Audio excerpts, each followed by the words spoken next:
আসসালামু আলাইকুম। সম্প্রতি কয়েকটা ঘটনা নিয়ে কথা বলা খুব জরুরি মনে করলাম।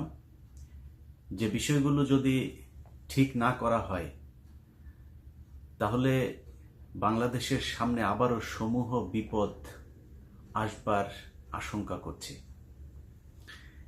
একটা শ্রেণী খুব সুনির্দিষ্টভাবে সুনির্দিষ্ট একটা পরিকল্পনা নিয়ে আগাবার চেষ্টা করছে। এই গোষ্ঠীকে যদি ঠিকমতো মোকাবেলা করা না যায় তাহলে যেই লেডি ফেরাউন দুর্বিসহ 15 বছর আমাদের জীবনে, আমাদের মাথায়, আমাদের দেশের উপরে চেপে বসেছিল, সেই লেডি ফেরাউনের প্রেতাত্মা যারা আছে তারা আবারও বাংলাদেশের পতাকাকে শকুনের মতো আঁকড়ে ধরবার আশঙ্কা তৈরি হবে। এর মধ্যে সবচাইতে বড় জিনিস, সবচাইতে আমি আমার এই সোশ্যাল মিডিয়াতে যতদিন ধরে রাজনৈতিক বক্তব্য দেওয়া শুরু করেছি, রাজনীতি নিয়ে আলাপ করা শুরু করেছি, ততদিন পর্যন্ত দুইটা জায়গায় আমি এক ছিলাম।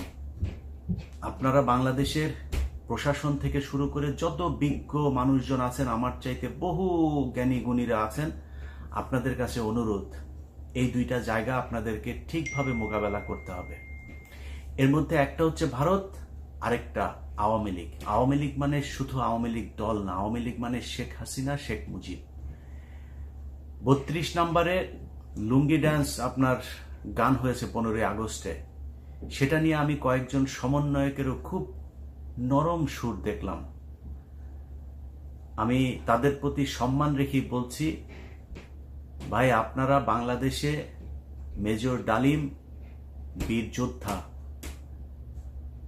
তারপরে কর্নেল রশিদ, মেজর বজলুল হুদা থেকে শুরু করে আরো যারা 15ই আগস্টে যাদেরকে বলা হয়েছে যে তারা শেখ হাসিনার পরিবারের খুনের সাথে জড়িত ছিল, সেটা করা ফরজ ছিল। আমার যদি ফাঁসিও হয় আমি সারা জীবন এটা বলে যাব যে সেই অবস্থায় তাদেরকে বাংলাদেশের ক্ষমতাচ্যুত করা ফরজ ছিল। আমাদের বাংলাদেশকে আজকে যেমন স্বাধীনতা আমরা পেয়েছি, প্রতিটা মানুষ যার ঘরে ভাত নেই সেও মনে হচ্ছে হাঁপ ছেড়ে বেঁচেছে, যে একটা বিশাল বড় বোঝা বাংলাদেশের মানুষের মাথার থেকে গিয়েছে। 15ই আগস্টে ঠিক এরকম একটা পরিস্থিতি ছিল। আমরা ওই সময়ের বই, পত্র, পত্রিকা, বিদেশি মিডিয়ার যে সংবাদ, সেগুলো থেকে যেটা জেনেছি যে শেখ মুজিব, তার পরিবার, আত্মীয় স্বজন, তার কয়েকটা বাহিনী, রক্ষী বাহিনী, নীল বাহিনী, লাল বাহিনী, এসব বাহিনী দিয়ে, এই মনির বাহিনী, এগুলো দিয়ে যে পরিস্থিতি বাংলাদেশে তৈরি করেছিল তা আজকের চাইতেও ভয়ঙ্কর। শুধু শেখ হাসিনার মতো 15 বছর সময়টা শেখ মুজিব পায় না, যদি পেত তাহলে শেখ মুজিব শেখ হাসিনার চাইতেও ভয়ঙ্কর একটা ডিকটেটরের রূপ নিত, সেটা পারে নাই। কিন্তু যারা আজকে শেখ মুজিবের 32 নম্বর ভাঙা, শেখ মুজিবের 15ই আগস্টের রাতে হিন্দি গান শোনার কারণে যারা আজকে কথা বলছে, হাসনাত ভাই এবং আরেকজন, আর যে কজন সমন্বয়ক আপনারা এটা নিয়ে কথা বলেছেন, আমি আপনাদের বিভিন্ন টেলিভিশনে বক্তব্য শুনেছি, আপনারা অত্যন্ত নরম সুরে তাদের সম্মানের সহিত কথা বলেছেন। এটা আপনাদের উদারতা, এটা আপনাদের মানবতা, এটা আপনার পরিবার থেকে শিক্ষা। কিন্তু আপনাকে বুঝতে হবে যে এই দেশে বর্তমানের যেই ভয়ঙ্কর পরিস্থিতি শেখ হাসিনা তৈরি করে গিয়েছে, এটার উদ্যোক্তা হচ্ছে শেখ মুজিবুর রহমান। অতএব আপনাদের কাছে অনুরোধ, আপনারা কয়েকটা 3-4টা বই আপনারা পড়েন। আমার ফাঁসি চাই পড়েন, আমার দেখা রাজনীতির 3 কাল পড়েন, তারপরে হচ্ছে আমার দেখা রাজনীতির 50 বছর, এটা পড়েন, তারপরে হচ্ছে গিয়ে জাসদের উত্থান পতন, অস্থির সময় রাজনীতি পড়েন। স্বাধীনতার দলিল পত্রের 3টা খণ্ড পড়বেন, প্রথম খণ্ড, দ্বিতীয় খণ্ড, তৃতীয় খণ্ড, এই 3টা বই। এই জিনিসগুলো পড়লে শেখ মুজিবের আসল চেহারা আপনারা বুঝতে পারবেন, প্রতিটা কথার জবাব দিতে পারবেন। যারা আপনাকে কোশ্চেন করছে তাদের কাছে বলতে পারবেন যে শেখ মুজিবকে কেন এত সম্মান করতে হবে। শেখ মুজিব এই দেশে এই দুর্ভিক্ষ এনেছে, শেখ মুজিব এই দেশে লুটপাট করেছে, ব্যাংক লুটের জনক সে, এই দেশে ভোট চুরির জনক সে, সব দুর্নীতি, লুটপাট, ব্যাংক, এই দুর্যোগ, আপনার রেড ক্রিসেন্টের মালামাল, এই সব চুরির মূল হোতা হচ্ছে এই শেখ মুজিব। সো তাকে কেন দিতে হবে সম্মান? এটা হচ্ছে প্রথম কোশ্চেন। আপনারা যদি এটাকে এইভাবে বলেন না যে শেখ মুজিব হচ্ছে ইয়ের ঊর্ধ্বে, সমালোচনার ঊর্ধ্বে, পৃথিবীর কেউ সমালোচনার ঊর্ধ্বে না। আমি যদি আল্লাহর প্রতি ঈমান আনি, আমাকেও আল্লাহর ব্যাপারে কিছু কোশ্চেন আমার মাথায় আসতে হবে। আমি কেন আল্লাহকে বিশ্বাস করব? এই কোশ্চেন নিয়ে, উত্তর নিয়ে যদি আমি ঈমান আনি, তাহলে আমার ঈমান অনেক শক্ত হবে। আর যদি এমনিতেই জন্ম নিয়েছি মুসলমান পরিবারে, লা ইলাহা ইল্লাল্লাহ মুহাম্মাদুর রাসূলুল্লাহ বলছি আর আমি মুসলমান হয়ে গেছি, এই ঈমানের সমস্যা আছে। এটা যদি এই বিপদের মুহূর্তে যদি পরীক্ষা দিতে হয়, তাহলে ঈমানটা থাকবে না ঠিক মতো। সো শেখ মুজিবের ব্যাপারে বিতর্কের ঊর্ধ্বে সে মানুষ, সে বিতর্কের ঊর্ধ্বে হবে কেন? আমার কিছু কোশ্চেনের জবাব দিতে হবে। ৭২ থেকে ৭৫ পর্যন্ত বাংলাদেশে স্বাধীনতার ঘোষণাপত্র পাল্টানো, ৭৩-এর নির্বাচন, ৭২-এর রক্ষী বাহিনী গঠন, তারপরে যা যা এই যে ঘটনাগুলো, ৭৫-এ এসে তারপরে বাকশাল টাকশাল তৈরি করা, ৭৪-এর দুর্ভিক্ষ, রক্ষী বাহিনী, লাল বাহিনী, নীল বাহিনী, মনির যে বাহিনী, তোফায়েলের বাহিনী, এগুলো কেন করেছিল? এই প্রশ্নের জবাব দিতে হবে। তখন বোঝা যাবে যে আসলেই শেখ মুজিব হচ্ছে আপনার ইয়ের ঊর্ধ্বে, কোনো বিতর্কের ঊর্ধ্বে। এটা নিয়ে এত সহজভাবে করা যাবে না। এটা যদি সহজভাবে, আপনারা কিছু লোকজন আছে, ওই যে এক আপনার প্রস্টিটিউট একটা আছে রোকেয়া প্রাচী, সে গিয়ে আপনার বসেছে ৩২, এমনিতেই বসে নাই, এগুলোকে বসানো হচ্ছে টাকা পয়সা দিয়ে। মানে যেহেতু আওয়ামী লীগ সরাসরি যেতে পারছে না, এগুলোকে বসানো হচ্ছে। কয়েকজন আওয়ামী লীগের লোকজন তারা ওইখানে গিয়েছে, তাদেরকে কান ধরে উঠবোস করানো হয়েছে। কান ধরে না, ওদেরকে ন্যাংটা করে, জায়গা ছিল না, জায়গাটাও খুলে ন্যাংটা করে ওদেরকে ঘুরাইতে হতো। এটা নিয়ে এখন যারা কথা বলছে, তারা এই তাদের ফেসবুক প্রোফাইলে যান, ঠিক ৫ তারিখের আগেও তারা কোনোদিন একটা শব্দ করে না এই দেশের মানুষের পক্ষে, একটা শব্দ করে না আওয়ামী লীগের পক্ষে। অথচ এই আওয়ামী লীগ বাংলাদেশে তার আগের ১৫ বছর আলেমদের উপরে নির্যাতন, সাধারণ মানুষকে গুম করা, যাকে তাকে যা মনে চায় তাই করেছে। কেউ এই সুশীলরা কোনো কথা বলে নাই। আজকে তাদেরকে দিয়ে বলানো হচ্ছে, সুশীল সাজিয়ে তারপরে আওয়ামী লীগ তাদের বি টিম হিসাবে এই জায়গায় কাজে লাগাচ্ছে। তো এদের ব্যাপারে সাবধান হইতে হবে। কিছু মানুষ সমালোচনা করছে। আমার এই উপদেষ্টা মণ্ডলীর সদস্যদের ভেতরে সবচাইতে পছন্দের, সবচাইতে চৌকুশ, সবচাইতে স্মার্ট, সবচাইতে ভদ্র, সবচাইতে যোগ্য ২ জন উপদেষ্টা। একজন হচ্ছে এই আসিফ, আরেকজন হচ্ছে নাহিদ। ডক্টর মোহাম্মদ ইউনুসের চাইতে এই ২ জন মানুষ সবচাইতে যোগ্য। কেন জানেন? ডক্টর মোহাম্মদ ইউনুস সারা পৃথিবী ব্যাপী, আমার আজকে বলতে গর্ব হয় যে ডক্টর মোহাম্মদ ইউনুস আমার দেশের সরকার প্রধান। এটা কাউকে বলে পরিচয় দেওয়ানোর দরকার। ডক্টর মোহাম্মদ ইউনুস বললেই সবাই চিনে। তার চাইতে এরা যোগ্য। কারণ কি জানেন? এই মানুষগুলো এই ডক্টর মোহাম্মদ ইউনুসকে বাংলাদেশে এনেছে। এই জন্য এই ২ জনের ব্যাপারে খুব হিসাব করে কথা বলতে হবে। নাহিদের শরীরের সেই মারধরের সেই দাগ আপনারা দেখেছেন। তারপরও তারা ঠিক ওই জায়গাতে দাঁড়িয়েছিল যেখান থেকে তারা আন্দোলন শুরু করেছিল। অতএব নাহিদকে ওই করতে গিয়েছে, আপনার শপথ পড়তে গিয়েছে, আর সে কমপ্লিট স্যুট পরে যায় নাই, আপনার ইয়েদের মতো, অন্যান্য উপদেষ্টাদের মতো দামি দামি শার্ট প্যান্ট পরে যায় নাই। এই জন্য সমালোচনা করা যাবে না। কারণ এই জামা কাপড়, এই একই শার্ট প্রতিদিন পরবে, খুব গরিব হিসাবে সে দেশ চালাবে, এটাই হচ্ছে আমরা চাই। রাসূল সাল্লাল্লাহু আলাইহি সাল্লাম থেকে শুরু করে হযরত ওমর রাদিয়াল্লাহু তাআলা আনহু, যত সাহাবা, তারপরে খলিফারা, যত কেউ এই পৃথিবী শাসন করেছেন, তারা সবাই জরাজীর্ণ একটা কুঁড়ে ঘরের মধ্যে বসে সারা পৃথিবী শাসন করেছেন।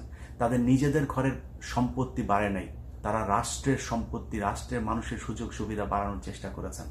অতএব এই ২ জন এই কি পড়লো না পড়লো এটার দিকে তাকানোর দরকার নাই। ওনাদেরকে যারা স্যার বলেছে, এটা নিয়েও দেখলাম কিছু কিছু মানুষ সুশীল কিছু কিছু সমালোচনা করছে। মমতাজকে স্যার বলেছিল, তো ম্যাডাম বলেছিল সেনাবাহিনীর colonel, lieutenant colonel, major general, তখন খারাপ লাগে নাই আপনাদের? এই দেশে মুরাদকে স্যার বলেছে পুলিশের এসপি, তখন খারাপ লাগে নাই? ডিসিরা স্যার বলেছে, খারাপ লাগে নাই?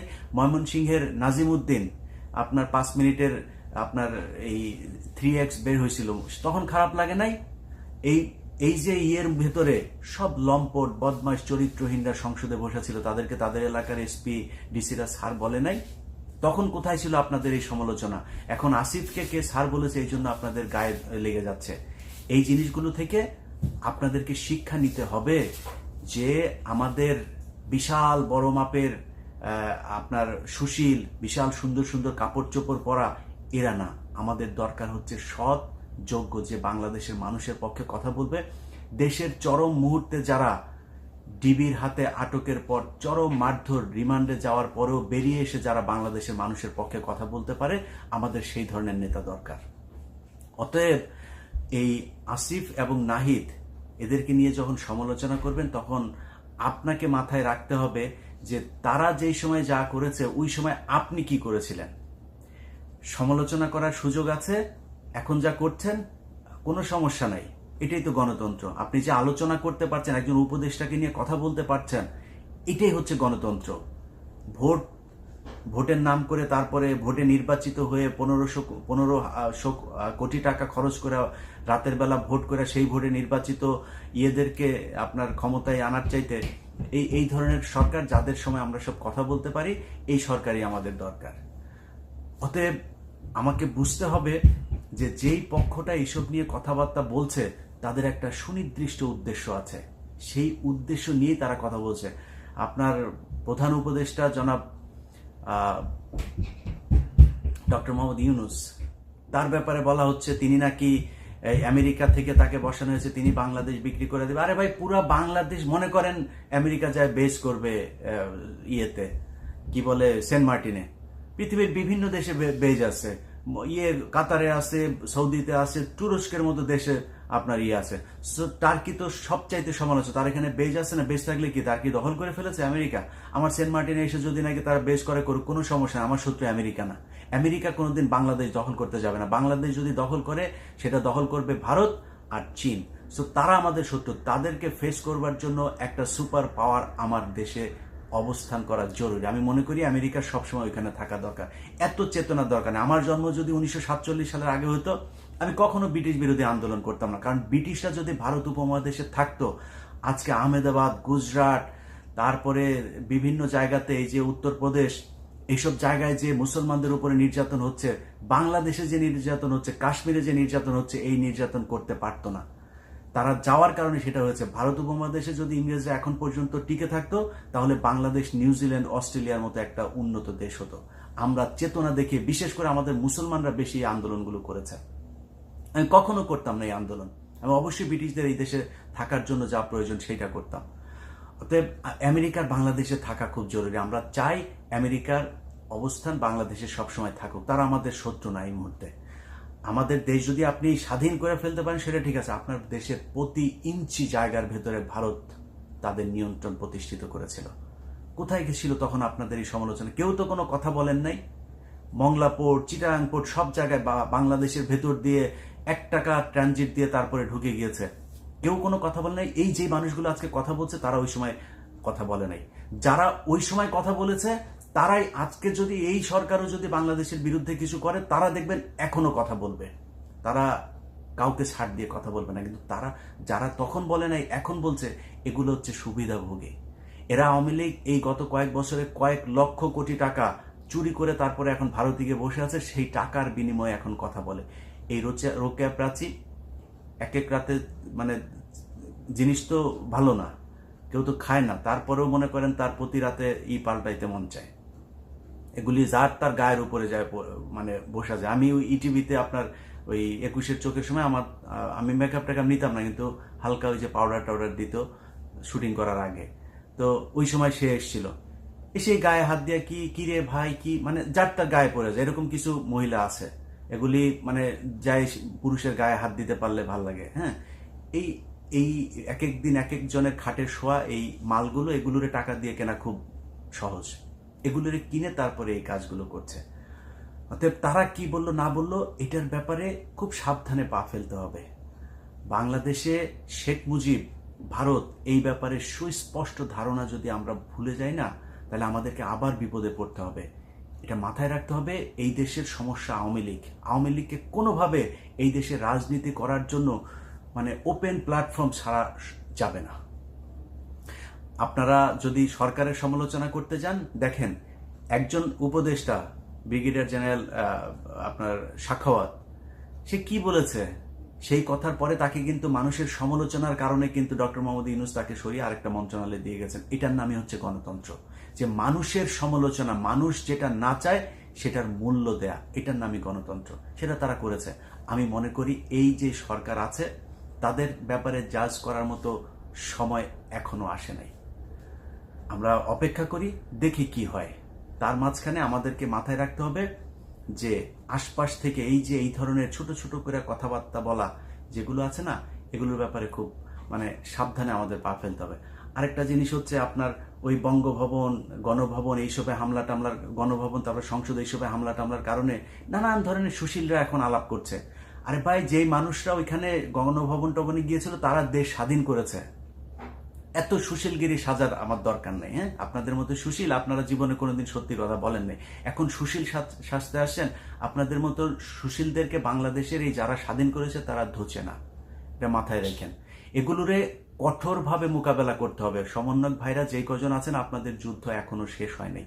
আপনাদেরকে এদের ব্যাপারে খুব সাবধান থাকতে হবে। সাংবাদিক, সুশীল, সম্পাদক টম্পাদক যেগুলি কথা বলবে, মানব জমিনের মতিয়ার ভাই, তারপরে হচ্ছে নুরুল কবির ভাই, আজিজ ভাই, এরকম কয়েকজন সাংবাদিক সম্পাদক আছেন। তাদের বাইরে অন্য যারা এখন কথা বলবে তাদেরকে হিসাব করে কথা বলতে হবে। এখনো RTV, তারপরে বৈশাখী, নিউজ 24, এগুলোতে অনেক দালাল আছে। এদেরকে আপনাদের সরাইতে হবে। আমি লিস্ট এক এক করে সবগুলো দিব। ভালো থাকেন। আল্লাহ হাফেজ।